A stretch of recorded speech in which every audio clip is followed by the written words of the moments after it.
नमः हरे हराय नमः। हरे कृष्णा। आज हम भगवत गीता अध्याय 16 श्लोक नंबर 2 सीखेंगे। चलिए शुरू करते हैं। अहिंसा सत्यम क्रोध त्याग शांतिरपैशुनम दया भूतेष्व अलोलुप्त्वम मार्दवम हरीरचापलम। अब हम इसे धीरे धीरे बोलकर समझते हैं।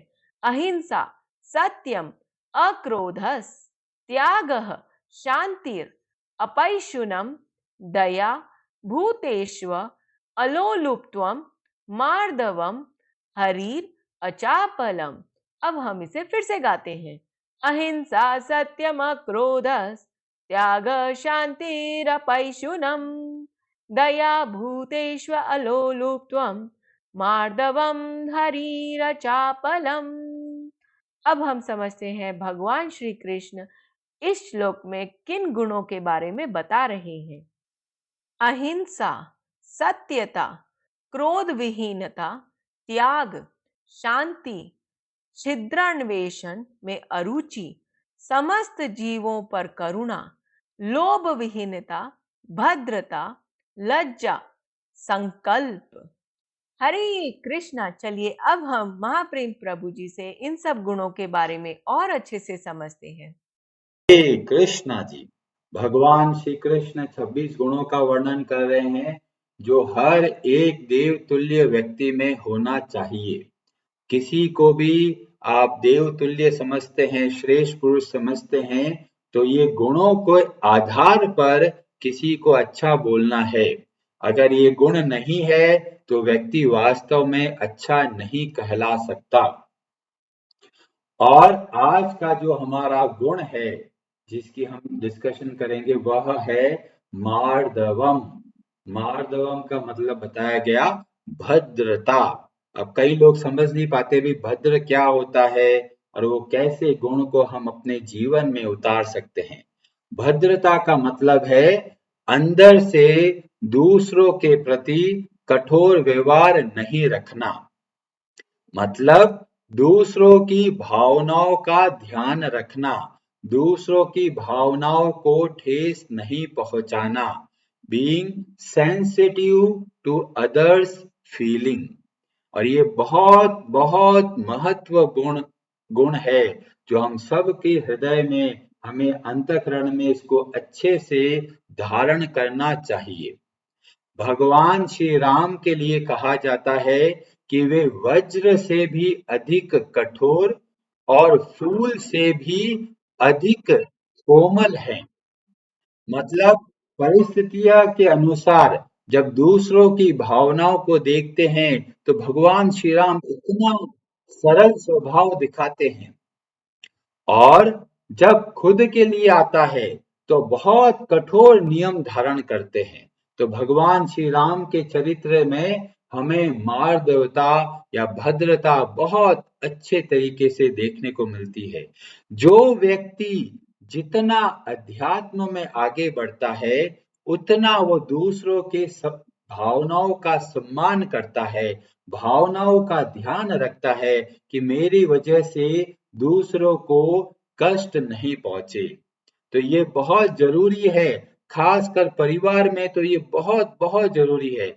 बच्चे अगर गलती करते हैं तो माता पिता बस बुराई करते रहते, अरे बेटा नालायक है, कुछ काम का नहीं है, हर काम गलत करता है, एक काम ढंग से नहीं करता। तो ये सब क्या कर रहे हैं, ऐसे माता पिता अपने बेटा बेटी को कि जो भावनाएं हैं उनको ठेस पहुंचाते हैं।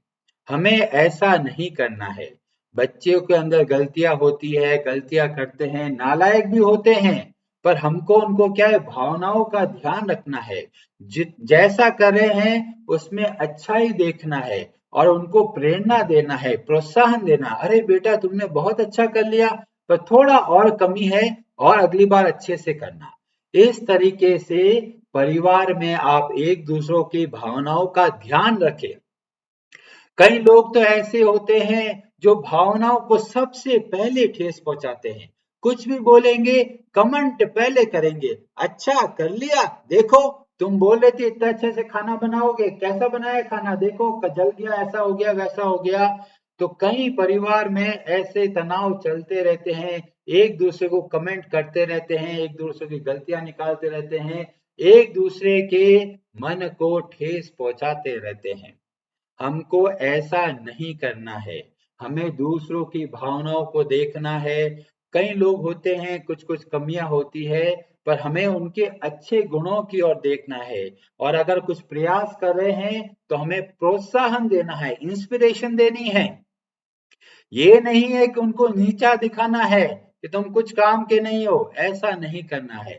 खासकर पति है, सब्जियां लेके आता है, फल लेके आता है, घर पे लेके आए, सबसे पहले वाइफ चेक करती है खराब कौन सा है, और सबसे पहले बोले अरे दिखता नहीं है, खराब सब्जी उठा के लेके आ गए सारी की सारी। पर हमको ऐसा नहीं करना है, हमें ध्यान रखना है कि भाई ये प्रयास करके कुछ सामान लेके आ रहे हैं, गलतियां हो जाती है, तो जो अच्छी चीज किया है उसके लिए प्रेरणा दीजिए, जो चीज के अंदर कमी है उसको प्यार से समझाइए कि भाई ये चीज है, अगली बार का ध्यान रखना। और ये मत सोचिए एक बार बोल दिया है अगली बार सुधर जाएंगे, सुधरने में बहुत समय लगता है। तो इसीलिए बहुत धैर्य की आवश्यकता होती है।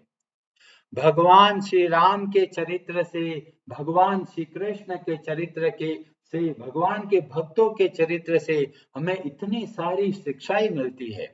और यह वर्णन देखने को मिलता है रामचरितमानस के अयोध्या कांड में। भगवान श्री राम, लक्ष्मण जी और सीता देवी जी, इनको गंगा पार करना है।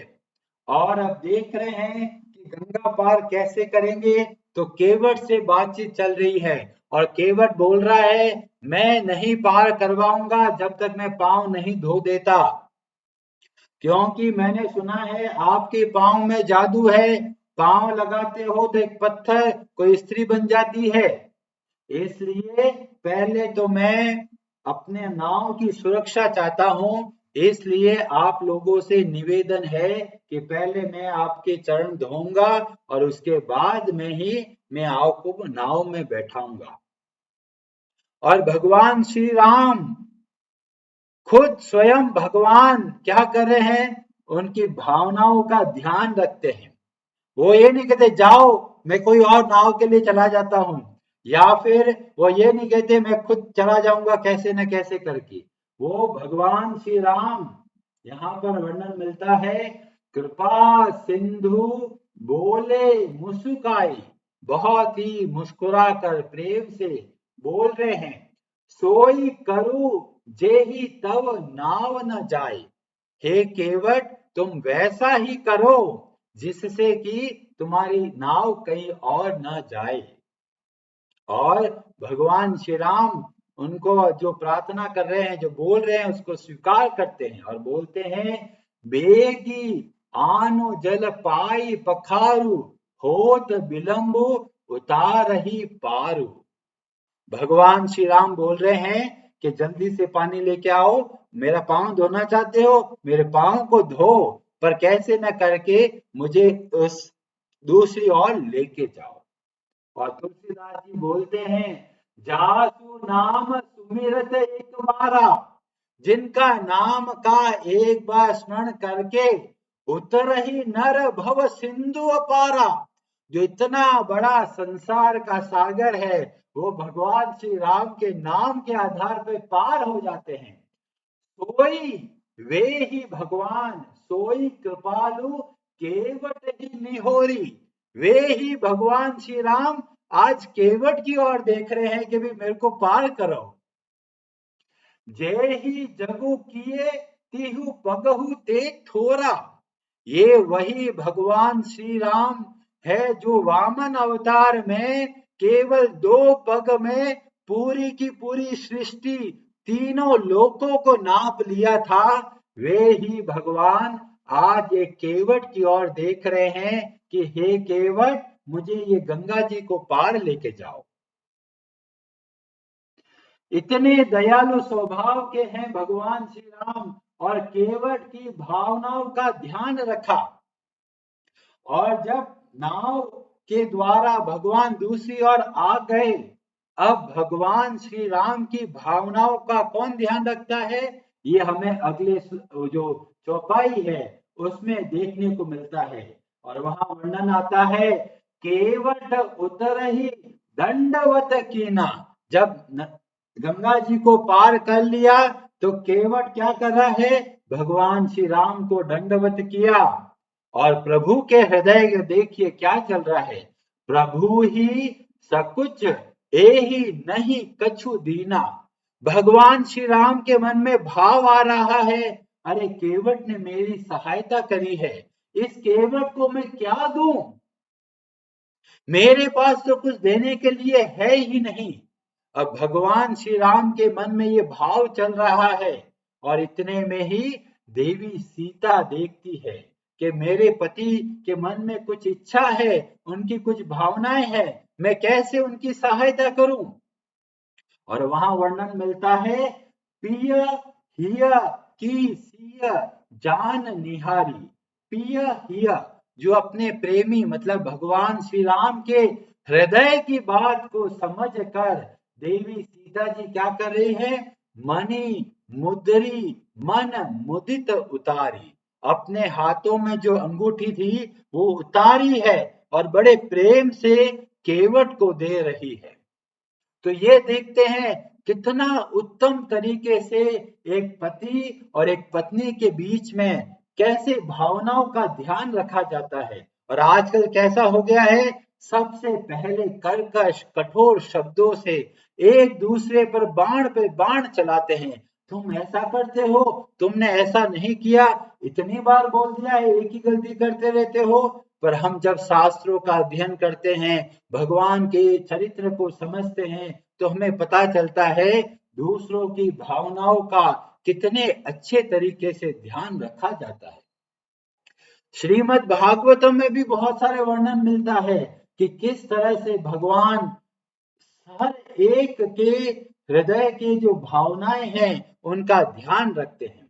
पर हम लोग भागवतम की वो कथा नहीं बता रहा, पर कहने की बात है, आप इस गुण को अच्छे से समझिए और अपने जीवन में उतारिए। देखिए किन किन लोगों के प्रति आप कठोर शब्द बोलते हैं, क्या केवल अपने अपने भड़ास निकालते हैं या वास्तव में उनकी भलाई के लिए बोलते हैं। अगर भलाई के लिए भी बोलते हैं तो बहुत सारे तरीके हैं बोलने का, पर इस बात का ध्यान रखें कि दूसरों की भावनाओं को ठेस नहीं पहुंचाएं।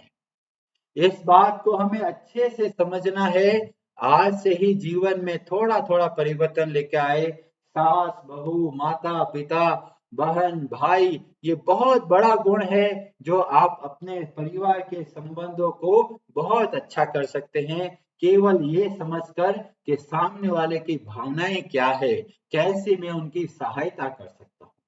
हरे कृष्णा जी, आप सबका बहुत बहुत